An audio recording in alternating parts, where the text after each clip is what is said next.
Caros amigos internautas, estamos aqui novamente para conversar sobre economia e temos muita coisa que conversar e hoje é um dia especial para a gente conversar sobre os problemas do nosso país.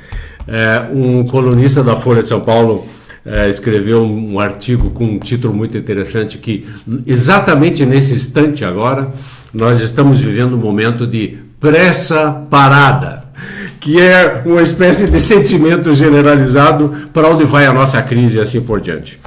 Deixa eu dizer o seguinte, um grande empresário de São Paulo, com trânsito no governo federal, trânsito na poderosa Fiesp de São Paulo, ele disse o seguinte, que nós já passamos os Estados Unidos em termos de produção de grãos e dentro de 10 anos nós vamos dobrar a produção de grãos.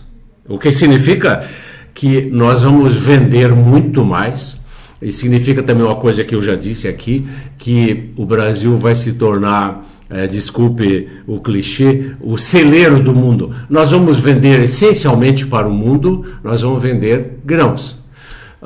Isso significa que nós vamos nos tornar o fazendeiro do mundo também, né?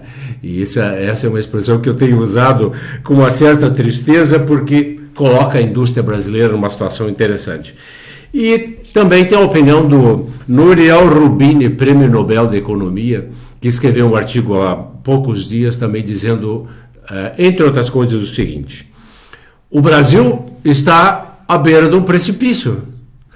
E essa é uma situação que poucos compreendem inteiramente, com a indústria, por exemplo, em queda nos últimos 5 anos, quase 40%.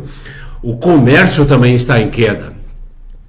Então, o que fazer entre o otimismo, né, de uns, como por exemplo esse grande empresário, membro da Fiesp, aliás, de São Paulo, e desse Prêmio Nobel Roubini, que diz que nós estamos à beira do precipício, como crianças brincando à beira do precipício. Nós convidamos um grande amigo e um colega de trabalho, que é o Sr. Luiz Spuldaro, que é administrador, empresário e presidente da nossa Associação dos Empresários, a ACIL, a quem agradecemos muito a presença aqui. E, Luiz, eu gostaria de começar para, digamos, ver a sua opinião. O que fazer entre otimismo e pessimismo do momento atual? Como você pode ver, alguns dizem, não, estamos indo muito bem, porque a agricultura novamente vai salvar esse país. Mas e o resto? E o comércio? E a indústria? Né? O que fazer entre esses dois extremos? Bem, bom dia, é um prazer estar aqui.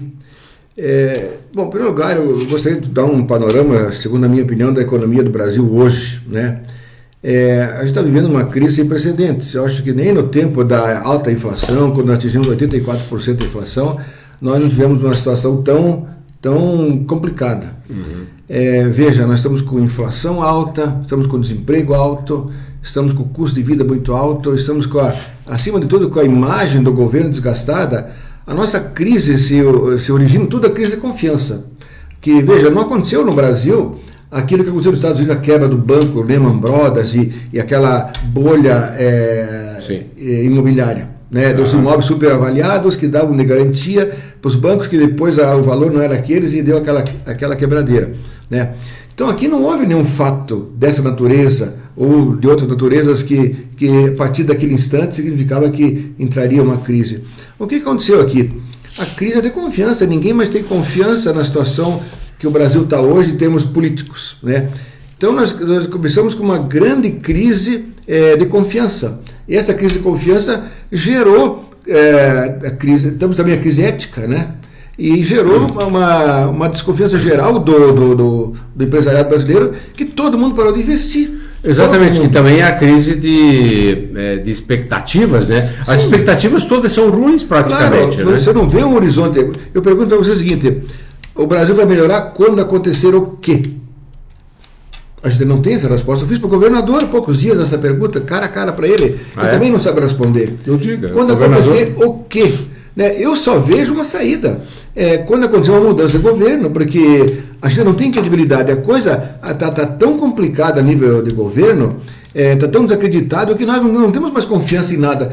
Todo mundo parou de investir, certo? E a roda da economia não está girando, né? E nós estamos assim com os dados da economia, como tu sabe melhor que eu, péssimos, né? Veja, não dá para entender como é que nós estamos pagando um juro de 14, 25% da taxa Selic e temos inflação. Uma coisa, você sabe, uma coisa não casa muito bem com a outra. Porque se tem inflação, o juro geralmente é mais baixo. Ou então... A recessão, né? Nós temos uma recessão já por segundo ano, já, né? Pois é, então veja, eu só vejo uma saída para o Brasil a hora que mudar esse status quo. Não consigo ver outra alternativa. Senão, digamos que não mude o governo. Continue isso aí. Então vai mudar, vai melhorar quando acontecer o quê? Mas eu quero pegar exatamente o que você falou agora, Luiz. Eu também concordo com você que se você examinar, digamos assim, a economia brasileira dos últimos 50 anos, ou até um pouco mais, nós tivemos crises piores do ponto de vista político. Sim. Tivemos suicídio de presidente, tivemos deposição e renúncia, assim por diante. Mas do ponto de vista econômico, essa é a opinião minha e de vários colegas, essa é a pior crise. Então, você está dizendo que para a pior crise econômica que nós já tivemos nos últimos 50 anos, a solução passa pela política primeiro? Essa que você está dizendo? Mas absolutamente verdadeiro, não vejo outra saída.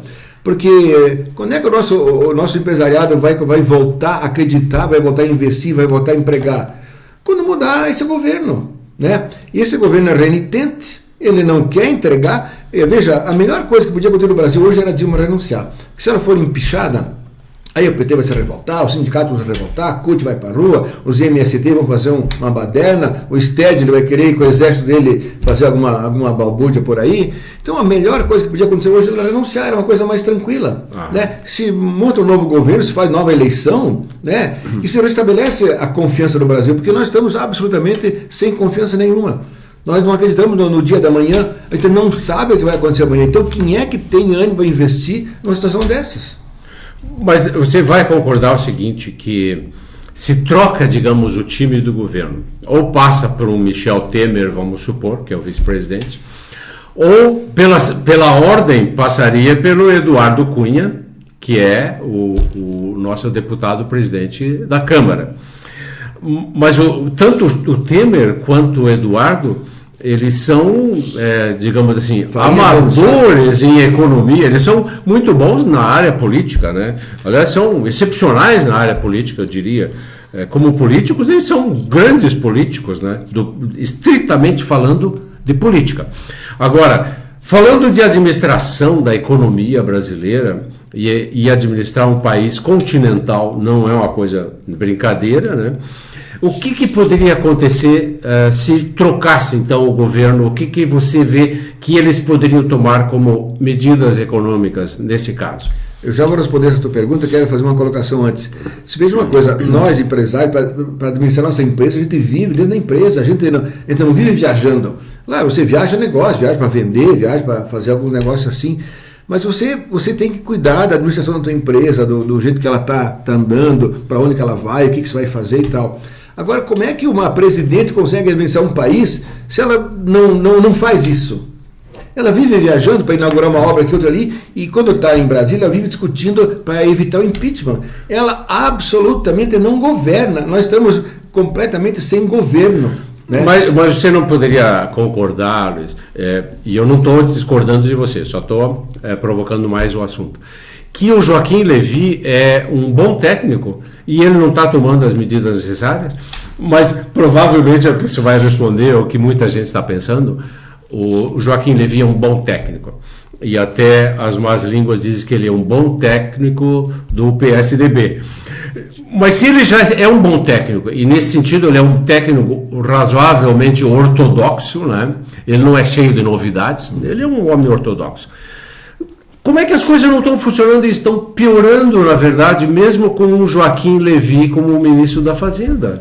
Não adianta botar o Neymar jogar no meio de 11 pernas de mais 10 pernas de pau. Entendo. Entendeu? Não adianta o Joaquim Levy sozinho, não vai fazer milagre. O PT contesta o Joaquim Levy. Quer dizer, ele está lá, mas ele não tem a sustentabilidade necessária da própria parte do PT para poder fazer o que ele quer. E outra, pode botar o Joaquim, pode botar o Pedro Paulo, pode botar quem você quiser lá. No sistema atual, não há como governar esse país. Nós temos que mudar o sistema. O próprio governador nosso já vem dizendo há muito tempo atrás, é um discurso recorrente dele, tem que mudar o sistema. Mas qual sistema seria? No sistema que está aí, no sistema gerencial que nós temos no governo, por exemplo, assim, 90% da arrecadação federal é verba carimbada.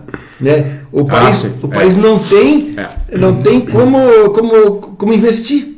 O nosso grau de investimento caiu lá embaixo. Né? No estado de Santa Catarina e nos estados de modo geral, 98% são verbas carimbadas. De onde vem isso aí? Né? Da Constituição de 88. Né?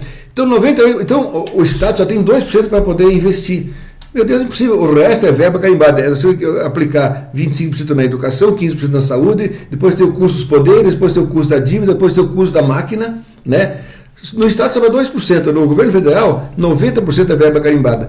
Os poderes, hoje em dia, só para dar um exemplo, Santa Catarina, os poderes levam 21,88% da arrecadação do estado. A arrecadação do estado, dos 100%, 75% vai para o governo, 25% vai para os municípios. Né? Dos 75% que vai para o governo, 22% vai para os poderes. O Tribunal de Justiça, a Assembleia Legislativa tem um orçamento maior que a maioria das prefeituras. Esse 22%, é 22% do orçamento. Do orçamento. Quer dizer, o orçamento cai ou suba, eles ganham 22%, não é?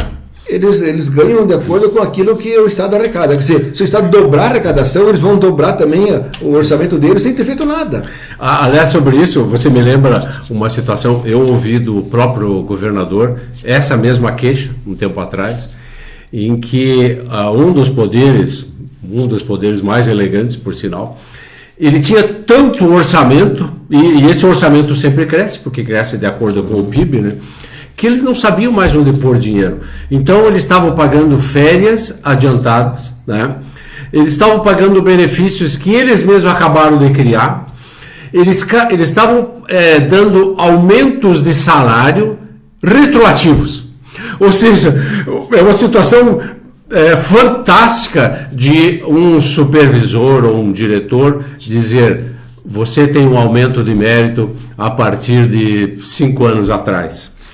É uma situação, do ponto de vista administrativo e do ponto de vista econômico, completamente absurda. E como eu ouvi isso do governador, eu não estou dando aqui a minha opinião, né? E nem estou complementando a opinião do Luiz, eu só estou dizendo que eu ouvi. E eu acho que essa indexação, como você está enfatizando, é realmente um negócio perverso. Né? Perverso. Quer ver um exemplo? O Tribunal de Justiça, o Superior Tribunal de Justiça, o STJ, criou a tal de auxílio habitação, de R$ 4.300. Aí todos os poderes criaram também. Em Santa Catarina, por exemplo, eles criaram o retroativo há 3, 4 anos atrás de 4.300. Isso vale para quem tem casa própria, quem mora na capital.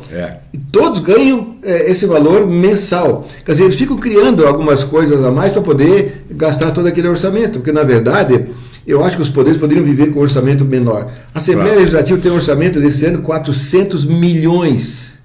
É igual ao orçamento de Lages. Você me lembra uma frase do nosso saudoso Milor Fernandes que dizia: ou todos se locupletem, né? Todos, ou então temos que restaurar a moralidade, porque não é possível que alguns recebam esse tipo de aviso, de abono, recebendo bons salários. E, na verdade, são 14 salários, mais algumas as coisas... Eles têm 2 férias por ano, mais os recessos. Uma das coisas que eu gosto de citar é que num dos nossos queridos tribunais em Brasília, cujo prédio foi inaugurado há uns 2 anos ou coisa assim, em Brasília, os ministros desse tribunal tinham gabinetes, salas individuais de 340 metros quadrados. Mas é uma situação completamente absurda, 340 metros quadrados para um funcionário do governo. Vou te dar outro dado. Então, esses gastos do governo da qual o governador confessou que não consegue se livrar, e provavelmente a Dilma também não consegue se livrar, são uma parte do problema, mas não são, digamos assim, totalmente o problema. Ou você acha que são a maior parte do problema? A questão, daí você está entrando, Luiz, na questão do funcionalismo público, cujo déficit é 10 vezes maior que o déficit do setor privado, cujo número de pessoas é 10 vezes maior também, né? Então aqui, se você está querendo falar da previdência do setor público e dos benefícios do setor público, eu concordo 100%. Existe uma coisa aí que temos que mudar, eu acho, né? Nós temos duas bombas, né, muito grandiosas que vão explodir o orçamento da nação e dos estados também. Uma é a dívida. Veja, hoje o governo federal deve 2 trilhões e 600 bilhões. O governo federal arrecada na faixa de 100 bilhões mesmo. O mês passado arrecadou 91, o mês retrasado arrecadou 105. Então uma média de 100 bilhões mesmo. Tu pega 2 trilhões e 600 bilhões, multiplica por 14,25, dividido por 12, vai dar 30 bilhões 925 milhões mês de juro. Sim. Pô, se tu arrecada 100, tu gasta 30 de juro, não há governo que dê conta. O que acontece? O governo vai cada vez se endividando mais, a dívida da Dilma aumentou extraordinariamente. Sim. E cada vez fica mais inviável governar. Nós já pagamos esse ano 400 bilhões de juros, esse ano. Entendeu? Então, o juro da dívida, especialmente do governo federal, vai arrebentar com o governo federal. Não, é um governo ingovernável. Sim. E outra é a Previdência. A Previdência deu o ano passado 56 bilhões de déficit. Esse ano vai dar 72 bilhões. No ano que vem vai dar 100 bilhões de déficit. Quer dizer, não há orçamento que dê conta nisso. Não há. Inclusive, deixa eu te dizer, nós estamos recebendo aqui em Lages a visita do ex-presidente do Banco Central, o Gustavo Loyola, que é uma pessoa naturalmente extremamente competente. E eu gostaria de perguntar justamente para o presidente Gustavo Loyola exatamente isso aí. Se o que nós pagamos com a Selic a 14 em termos de dívida pública interna, em 2 meses, talvez até um pouco menos, cobriria o déficit o déficit inteiro anual do governo Dilma, que são 30 bilhões e alguma coisa. Cada ponto percentual equivale 8 bilhões. Ponto percentual. Quer dizer, se tu baixasse para 10, baixaria 4 pontos, seria 32 bilhões no ano. Do ponto de vista técnico, Luiz, a gente poderia falar, e nós estudamos isso na faculdade, os meus alunos estão cansados de saber que o Banco Central faz política monetária com juros, né? Ele faz com os depósitos compulsórios e ele faz também contingenciamento de crédito. Ou seja, ele estabelece volumes de crédito para esse setor ou aquele setor. Ora, se ele reduzisse a Selic e ao invés de manejar um instrumento como a taxa de juros, que eu quero enfatizar, e eu não sei se você concorda, mas eu quero propor essa questão em seguida para você. A manipulação da taxa de juros exclusivamente é uma ferramenta de país desenvolvido.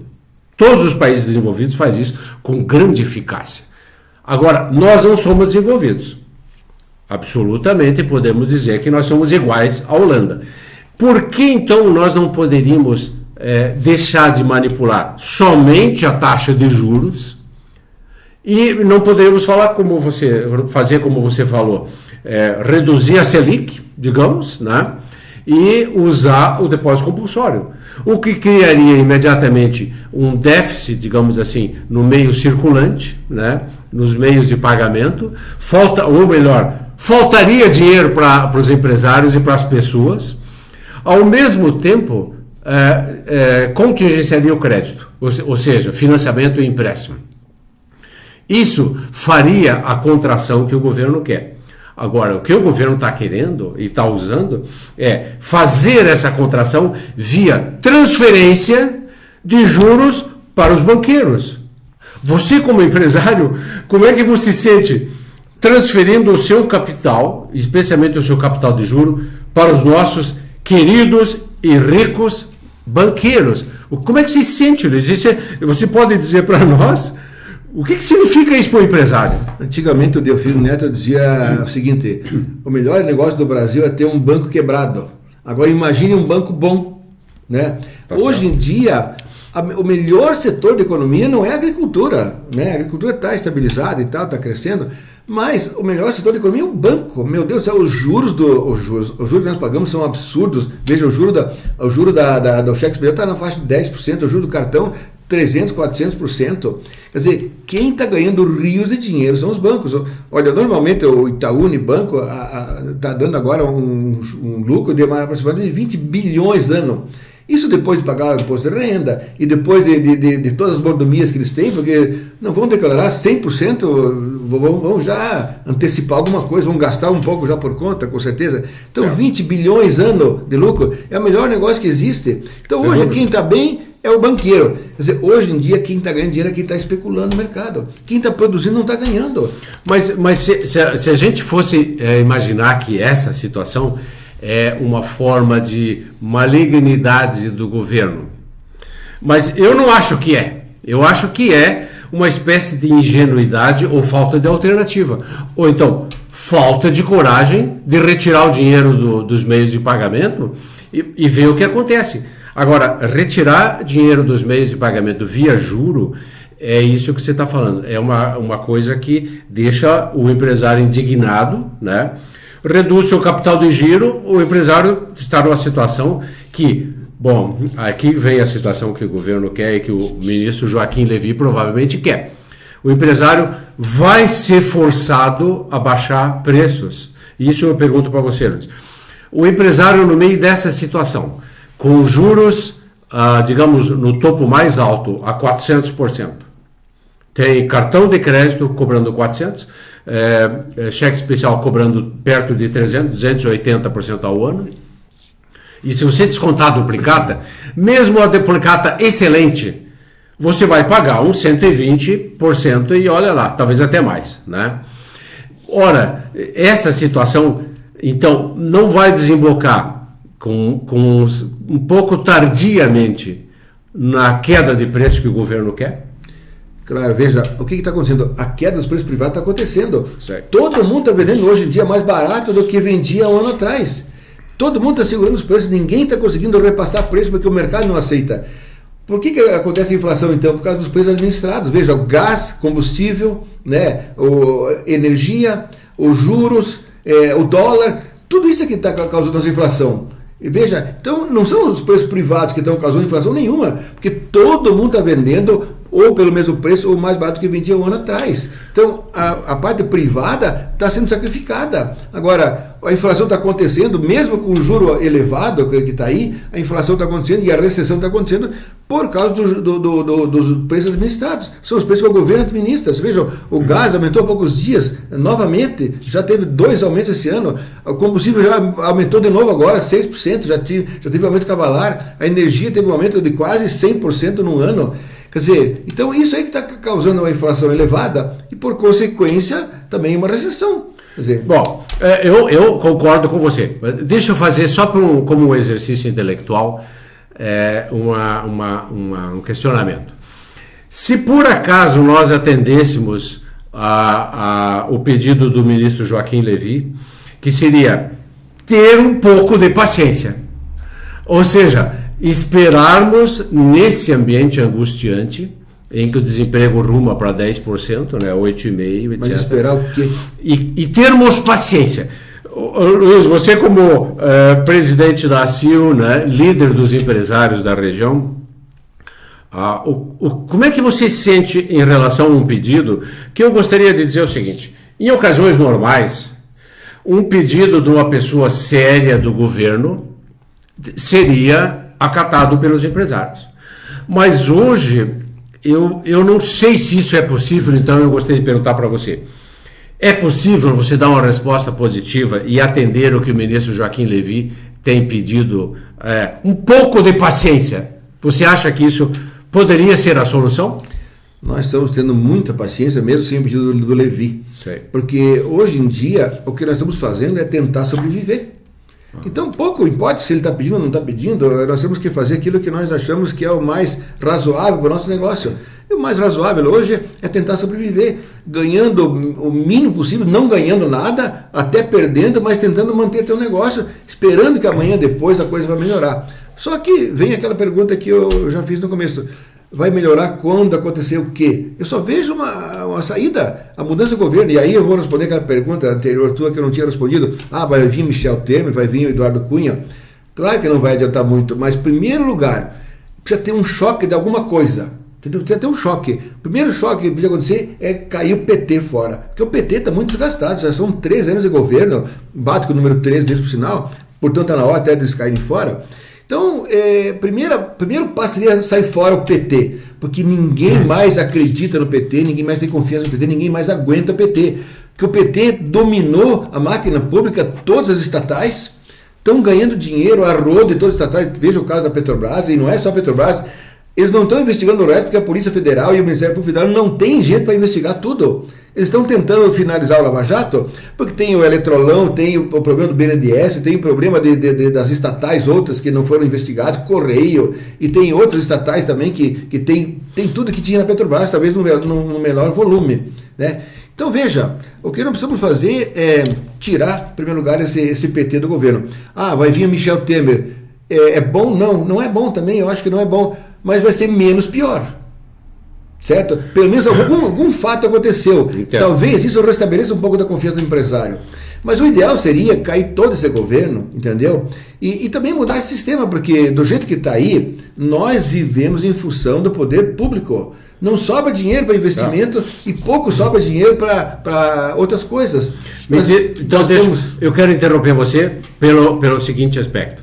Você está querendo sugerir que você é um liberal e quanto menos interferência do governo seria melhor, é isso, Luiz? Porque essa é uma filosofia perfeitamente respeitável, né? Filosofia conservadora, digamos assim, está do lado dos liberais e não do lado da esquerda.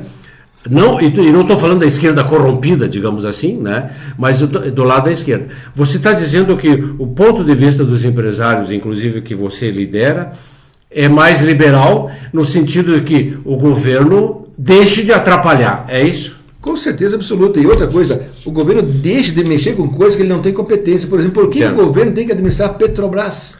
Por que tem que administrar a Eletrobras? Por que tem que administrar tantas estatais? Eles não têm competência para administrar nada. Nem o campinho deles, nem a... Mas essa é uma situação clássica. Em todo o mundo, não é só no Brasil, a gente viu quando o poder público se mete a administrar, ele se mete a ser empresário, industrial, banqueiro, o resultado dá errado. Nós vimos isso na França, da maneira mais estrondosa possível. Uma venda de tudo que era do governo. Aliás, o setor privado foi absorvido pelo governo, depois teve que voltar. Nós já vimos isso aí em várias partes do mundo. E eu diria para você, se você está falando de indústrias, etc., por que não o setor financeiro? Daí nós temos um peso enorme que são o Banco do Brasil e a Caixa Econômica administradas pelo governo. Você diria, então, que o governo deveria, de acordo com o sentimento liberal, digamos, né? O governo deveria se omitir disso tudo? Assegurar algumas coisas estratégicas, né? Sei. Algumas coisas estratégicas apenas. Mas eu vou dar mais um exemplo assim que saiu ontem na imprensa.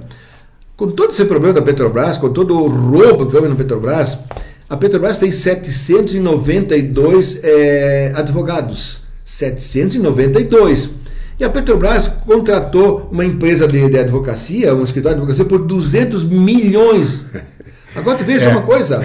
Quer dizer, esse negócio não vai terminar nunca. Os caras tapam um buraco aqui, eles abrem outro lá na frente. Sim. Entendeu? E a hora que fecharem esse, eles já estão com outra coisa lá na frente. Quer dizer, eles têm 50 possibilidades de buscar o dinheiro que eles querem. O escritório de advocacia por 200 milhões para defender o quê? Até o Senado está pedindo explicação à Petrobras. Bom, por que os advogados internos não fazem? Isso vai contratou para fazer o quê? Para defender o quê? E por que esse valor? E por que sem licitação? Quer dizer, eu concordo. Esse episódio que você está falando realmente é um episódio obscuro e que cheira notavelmente, claramente, corrupção, né? Agora, Tem que privatizar a Petrobras, tem que privatizar um monte de empresas estatais aí, que o governo não tem competência. Quer ver um exemplo? Veja, eu vou no hospital operar, ou eu vou fazer o projeto de um prédio, se eu não sou engenheiro, se eu não sou médico, eu não vou operar. Agora, qualquer um, sem a mínima competência de administração, de nada, vai lá administrar o país, como está aí a nossa presidenta. Ela não administrava nem uma loja de R$1,99, ela não conseguiu administrar. Como é que vai administrar o país? Eu entendo. Quer dizer, então qualquer um que tenha somente popularidade, o requisito para você se eleger, no caso esse é popularidade. Eu entendo. Aí vai lá, não tem a mínima competência e aí o poder público está todo destroçado. De um modo geral, salvando-se raras e honrosas exceções, como por exemplo o nosso governador Raimundo Colombo. Mas de um modo geral, o país está corrompido pela corrupção.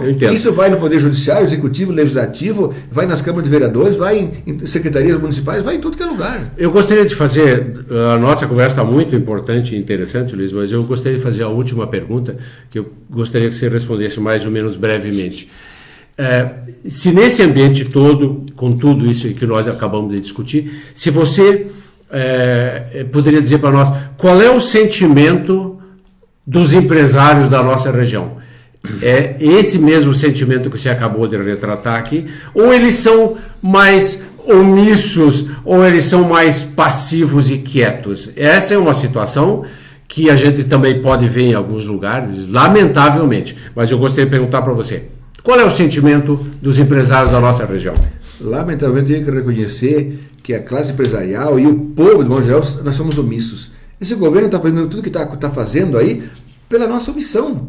Na Argentina, os caras tinham batido panela já 200 mil vezes esses dias, estavam batendo panela de um domingo de madrugada, 3 horas da manhã, com chuva. No Brasil isso nunca aconteceu e não vai acontecer. Então, de modo geral, nós votamos mal, nós escolhemos mal, a maioria que escolhe não tem muito conhecimento do que está fazendo naquele momento, né? E de modo geral nós deixamos as coisas acontecer. Então a gente tem esse pecado da omissão. A gente tenta melhorar, tenta mudar. Eu, por exemplo, constantemente nós estamos em contato com os deputados. Há poucos dias fizemos em nome do Fórum de Cidades uma correspondência aos deputados federais de Santa Catarina e aos senadores pedindo que não fosse aprovado o CPMF, pedindo que o Sistema S não fosse prejudicado, porque ele gera a educação a partir do Sistema S é muito competente, o Senai, SES, etc. e tal. Enfim, a gente faz alguma coisa, mas nós fazemos muito menos do que aquilo que deveríamos, né? E, de modo geral, a nossa expectativa é rezar para que alguma coisa aconteça, porque nós aqui não temos muito poder para fazer com que as coisas aconteçam. Agora, quem é que tem o compromisso de fazer que alguma coisa vai acontecer? É o Congresso. Eu entendo. Quer dizer, o Congresso é que poderia tomar alguma atitude e é muito leniente. Eu concordo de grande parte do que você falou, Luiz. Eu gostaria de, mais uma vez, agradecer a presença do Sr. Luiz Spuldaro aqui, presidente da nossa CIL, empresário, e eu gostaria de passar a palavra rapidamente, Luiz, nós estamos encerrando o nosso programa, para as suas considerações finais. Bom, agradeço o convite, conclamo meus colegas empresários a buscarem algo de novo, algo diferente, fazer aquilo que até não vinham fazendo, ter criatividade, né, e buscar alternativas as mais diferentes possíveis para poder sobreviver.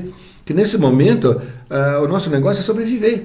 Né? Ninguém vai estar ganhando dinheiro nesse momento. Então nós estamos tentando sobreviver. Então espero que os meus colegas empresários saibam pelo menos aprender nessa hora, né? Claro. Aprender a conviver numa hora difícil dessa, para depois, a hora que a economia melhorar, a gente estar mais fortalecido. Excelente.